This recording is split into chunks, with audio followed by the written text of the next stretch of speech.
जो इस क्षेत्र में से सबसे पहला कि इस क्षेत्र में से जो गुंडागर्दी, जो अशांति का माहौल था, उसको हम लोगों ने दूर किया। माननीय पूर्व विधायक ममता देवी जी का सजा हो गया, उसके बाद डे रोज का फिर वही धंधा चालू हो गया, क्राइम बढ़ गया, चारों तरफ से मारपीट या गुंडागर्दी सब जो चल रहा है। चुनाव जीतने के बाद सोचा कि भाई ये नहर बनाएंगे तो आम गरीब किसान को इससे फ़ायदा मिलेगा। सदर हॉस्पिटल में कुछ नहीं था, अभी आपको यहाँ एमआरआई से लेकर डायलिसिस से लेकर ऑक्सीजन से लेकर ब्लड बैंक से लेकर मतलब हर चीज़ सुविधा रांची रिम्स जाने की ज़रूरत नहीं है।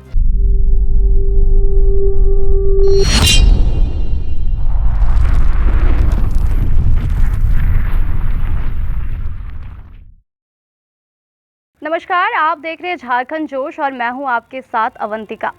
झारखंड रामगढ़ उपचुनाव को लेकर सरगर्मी जो है वो तेज हो चुकी है और हर किसी की जो निगाह है वो रामगढ़ उपचुनाव पर ही टिकी हुई है। इस वक्त हमारे साथ रामगढ़ चुनाव के यूपीए प्रत्याशी कांग्रेस से बजरंग महतो जी हमारे साथ है। आपका स्वागत है हमारे चैनल में सर। जी बहुत बहुत धन्यवाद। आपको चैनल को भी मैं देना चाहता हूँ कि आपने मुझसे इंटरव्यू लेने के लिए रांची से आए हुए हैं। सर, आप चुनाव के मैदान में उतरने वाले हैं, तो उतर चुके हैं या बात किया जाए तो क्या कुछ चुनावी मुद्दे हैं आपके, क्या कुछ चुनावी मुद्दों को लेकर आज आप मैदान में उतर रहे हैं?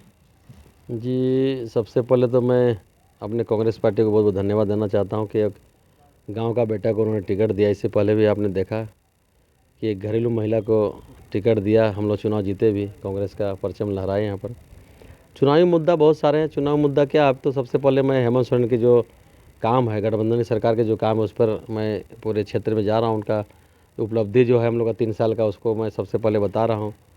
और आपने देखा ही है कि जब से चुनाव 2019 के बाद 2 साल तो कोरोना काल रहा और किस तरह कोरोना में भी हमारी सरकार पूरे बेखूबी से माननीय मुख्यमंत्री जी ने जो काम किया वो देखने लायक है। उसके बाद 1 साल और हुआ जिसमें भी हम लोग माननीय विधायक जी का जो कार्यकाल रहा, बीच में 3-4 महीने तो कोर्ट कचहरी चक्कर में ही काटते रह गए, लेकिन फिर भी जो काम हुआ है क्षेत्र में वो देखने लायक है। जनता को हम लोग दिखाएंगे कि भाई जो 15 साल का जो कार्यकाल रहा और जो 3 साल का कार्यकाल रहा कि इसमें कितना फ़र्क है, आप देख सकते हैं। और प्लस जो इस क्षेत्र में से सबसे पहला कि इस क्षेत्र में से जो गुंडागर्दी, जो अशांति का माहौल था, उसको हम लोगों ने दूर किया।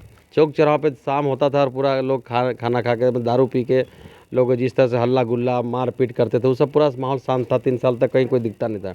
और जब ही माननीय पूर्व विधायक ममता देवी जी का सजा हो गया, उसके बाद डे रोज का फिर वही धंधा चालू हो गया, क्राइम बढ़ गया, चारों तरफ से मारपीट या गुंडागर्दी सब जो चल ही रहा है। लेकिन हम लोग जो माहौल दिए हैं क्षेत्र में 3 साल में, वो माहौल लोगों को बताएंगे कि आप जब 2019 से पहले का क्या स्थिति था, अभी का क्या स्थिति है।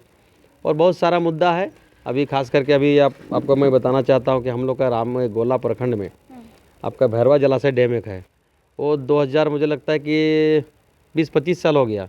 उसके बाद 15 साल हमारे मंत्री रहे श्री चंद्र प्रकाश चौधरी जी यहाँ पर, और उनका वही विभाग भी था।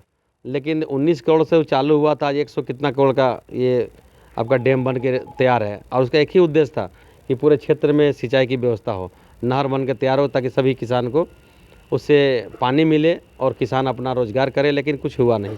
और हम लोगों ने सबसे पहले चुनाव जीतने के बाद सोचा कि भाई ये नहर बनाएंगे तो आम गरीब किसान को इससे फ़ायदा मिलेगा। और वही हुआ। 2 बार हम लोग विधानसभा में इसकी बात को रखे, विधानसभा के पटल पे माननीय विधायक जी ने रखा, पूर्व विधायक जी ने, और वही हुआ। अभी आप कुछ दिन पहले आपने देखा होगा, इससे लगभग 15-20 दिन पहले पूरा सर्वे चालू हो गया है। और मुझे पूर्ण उम्मीद है कि 2024 से पहले ये नहर बनकर तैयार होगा और सभी किसान को क्या बोलते हैं कि आपको रोज़गार मिलेगा, लोग किसान लाभान्वित होंगे। और बहुत सारा काम है जो कि हम लोगों ने किया क्षेत्र में, जैसे कि आप स्वास्थ्य को लेके या लोगों का खेल कूद को लेके, शिक्षा को लेके बहुत सारा काम हुआ। आप देखें कि अभी लगभग सभी कितना आंगनवाड़ी केंद्र अभी याद नहीं है, बहुत सारा नया आंगनवाड़ी भी स्वीकृत हुआ है, बन रहा है। कितना बाउंड्री वाल, स्कूल का बाउंड्री वाल का भी लगभग 24 से 25 मेरा विधानसभा में हम लोग का अनुशंसा हुआ, वो टेंडर भी हो गया, वो बनने वाला है। उसके बाद आपने देखा कि एक आपका रामगढ़ में स्वास्थ्य सुविधा को लेकर थोड़ा सा कमज़ोर था, तो जो 100 बेड का हॉस्पिटल आज से पूर्व के जो मंत्री थे उनके कार्यकाल में टेंडर हुआ था, जो कि भ्रष्टाचार का भेंट चढ़ गया था। वो अभी हम लोग उसको विधानसभा में उठाकर 100 बेड का हॉस्पिटल बनकर तैयार है, जिसको हमारे माननीय क्या बोलते हैं स्वास्थ्य मंत्री बन्ना गुप्ता जी ने उद्घाटन किया। ये सारी उपलब्धि हम लोग का है, जो कि अभी आप जाइए रामगढ़ में, पहले सदर हॉस्पिटल में कुछ नहीं था, अभी आपको यहाँ एमआरआई से लेकर डायलिसिस से लेकर ऑक्सीजन से लेकर ब्लड बैंक से लेकर मतलब हर चीज़ सुविधा रांची रिम्स जाने की ज़रूरत नहीं है। ये सब चीज़ें हम लोगों ने आम जनता को दिया, आम जनता के लिए मुहाल कराया। पूरे क्षेत्र में जितना प्रखंड है सभी क्षेत्र में हमने एक एक एम्बुलेंस भी दिया है। अभी स्वीकृति हो गया, लेकिन आचार संहिता के कारण क्षेत्र में नहीं आ पाया, चुनाव के बाद आ जाएगा। उसके बाद देखिए, अब हमारा ज़िला में खेल का मैदान नहीं था, जो कि इंडोर स्टेडियम के जो निर्माण होना था, वो हमारे पूर्व जो मंत्री साहब थे उनके समय में वो भी भ्रष्टाचार का भेंट चढ़ा था। उसको भी विधानसभा के पटल पर रख के 8 करोड़ से अभी जाके देखिए रामगढ़ में सिद्धू कान्हू ग्राउंड स्टेडियम बनकर तैयार है, और वो भी 26 जनवरी को उसका उद्घाटन हो गया। तो बहुत सारी चीज़ें हैं। अब बहुत सारी चीज़ें ऐसा है जो आम जनता को चाहिए। जैसे सरकार की जो बात करें तो सबसे पहले आम गांव के लोगों को क्या चाहिए, गरीब लोगों को क्या चाहिए, बूढ़ा बूढ़ी को क्या चाहिए, पेंशन। आपने देखा कि अभी जो सर्वजन पेंशन लागू हुआ हमारी सरकार ने किया, महागठबंधन की सरकार, माननीय मुख्यमंत्री हेमंत सोरेन ने, जो कि सभी 60 साल के लोगों को, 60 साल से प्लस लोगों को सभी को अब पेंशन मिलेगा। वो किसी जाति से हो, पहले फॉरवर्ड लोग को नहीं मिलता था, लेकिन अब सभी लोग को मिलना चालू हो गया। ये आपका पहला हुआ। उसका आंगनबाड़ी सेविका का देखिए कितना मार होता था। जब रघुवर दास की सरकार थी तो लोग वहाँ का दौड़ा दौड़ा को महिलाओं को मारा जाता था, लेकिन हमारी सरकार जब आई, संवेदनशील सरकार आई, उन्होंने महिलाओं को सम्मान दिया। हम लोगों ने कहा कि हम लोग महिला विधायक बन के आए। विधायक जी जब बोली वहाँ जाके सदन में कि हम लोग विधायक बनकर आए हैं तो महिलाओं का सम्मान करना होगा, और वही हुआ।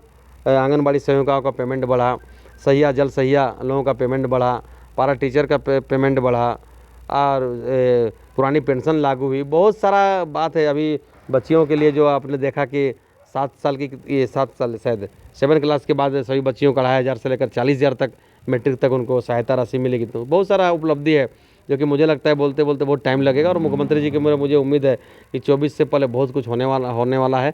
आपने देखा कि 1932 का जो मांग था पूरे क्षेत्र में, हमारी पूर्व विधायक जी ने सदन के पटल पर रखा था कि जन भावना को देखते 1932 लागू होना चाहिए, हुआ। तो बहुत सारी बातें हैं लोगों के बीच, हम लोग जा रहे हैं, बोल रहे हैं कि भाई जो हम लोग को कार्यकाल रहा 3 साल का उसको देखिए, और 15 साल का जो कार्यकाल उसको देखिए।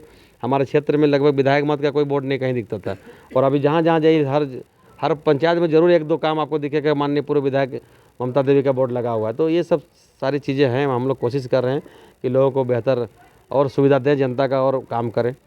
और भी मैदान में कई ऐसे प्रतिद्वंदी है जो आपके सामने खड़े हैं, तो उन्हें आप किस तरीके से देखते हैं? देखिए भाई, देखिए अभी तो हम पता किए तो लगभग 20 लोग अभी नॉमिनेशन मेरे लेके हुआ है। तो सही मायने में देखिए विकास कैसे होगा, सरकार में जो रहेगा वो तो विकास कर पाएगा। आप कोई निर्दलीय जीत के जाएगा वो क्या कर देगा? अभी जान रहे हैं सरकार में हम जाएंगे, सरकार में दबाव बनाएंगे, हमारा एक क्षेत्र में काम होना चाहिए, और हम लोग काम कर ही रहे हैं।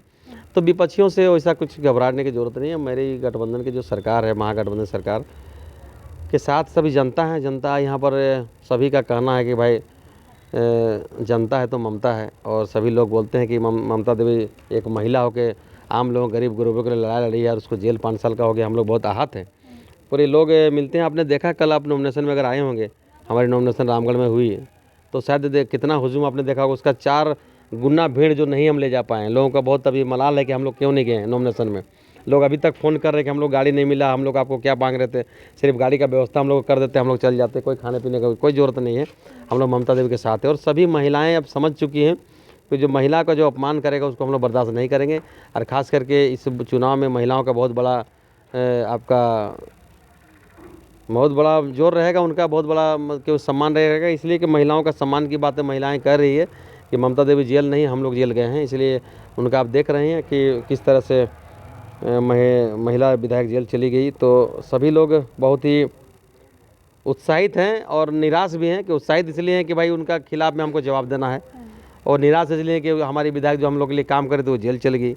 तो बहुत सारी चीज़ें हैं, और मैं जितने भी लोग नॉमिनेशन कराएँ मैं उनको भी, सब स्वतंत्र है, अब स्वतंत्र सब लड़ाई लड़ता है। अब देखें कि कुछ दिन पहले कुछ लोग बोल रहे थे कि हम चुनाव नहीं लड़ेंगे, वो भी चुनाव लड़ रहे हैं। तो ये सब है, उससे हमको कोई दिक्कत नहीं। हम लोग को भाई अपना बात को लेके जाना है, कौन क्या करे से मतलब। लेकिन है जो विपक्षी दल है, जो अभी एनडीए का प्रत्याशी सुनीता चौधरी, वो 71,000 वोट इससे पहले लाई थी, आपको जानकारी होना चाहिए 19 में। लेकिन 71,000 वोट लाने के बाद हमेशा घर में जाके सो गई, रांची में जाके कभी क्षेत्र में नहीं आई। क्षेत्र में कब आती थी? जब शादी के घर में, मरखी के घर में जाती थी लोग। लेकिन क्षेत्र के लिए कुछ करे। जब हम लोग कुछ नहीं कर रहे तो आपको धरना देना चाहिए। अभी जाकर देखिए रामगढ़ क्षेत्र में नगर परिषद में सबका कहना है कि हम लोग यहाँ पर ये क्या बढ़ गया, उसको बोलते हैं हम लोग, देखिए ना, भूल जा रहे हैं, पूरा जो टैक्स जो बढ़ गया है उस पर कभी उन लोग विपक्ष में, तो उनको तो आवाज़ उठाना चाहिए। हम तो कहते हैं भाई विपक्ष में ज़्यादा ताकत होता है, क्योंकि जनता का आवाज़ विपक्ष में ही उठता है। और कुछ कभी नहीं किए हैं। होल्डिंग टैक्स लोग कल गए तो बोल रहे थे कि देखिए हम लोग का यहाँ होल्डिंग टैक्स बढ़ गया, हम लोग जरूर आप लेके सदन में हम उठाएंगे अगर हम जगह में पहुँचे।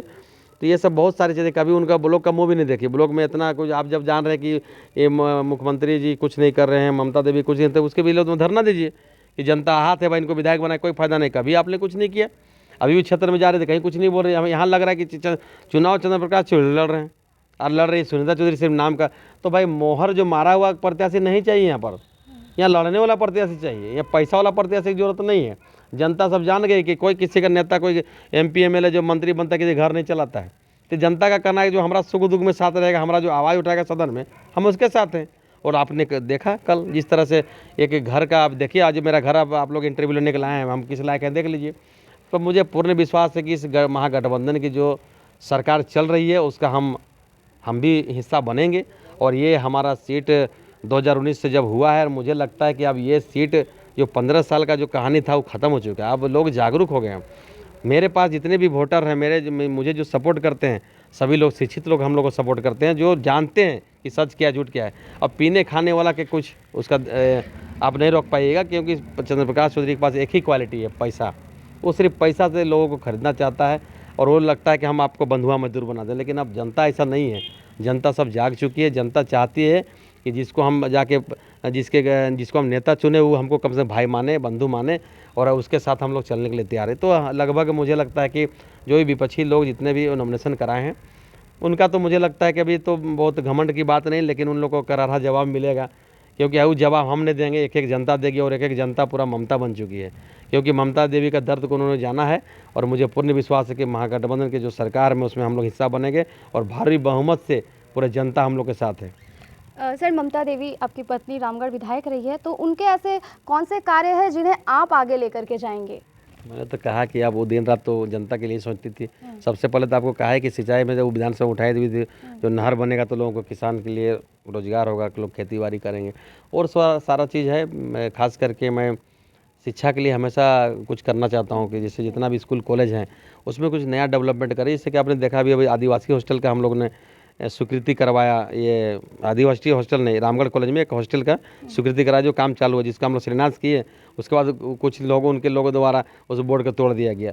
तो ये वो करवाएं। अभी गोला में SS+ हाई स्कूल है, जो कि यहाँ हमारे देशों गुरु शिबू सोरेन जी पढ़ाई किए हैं।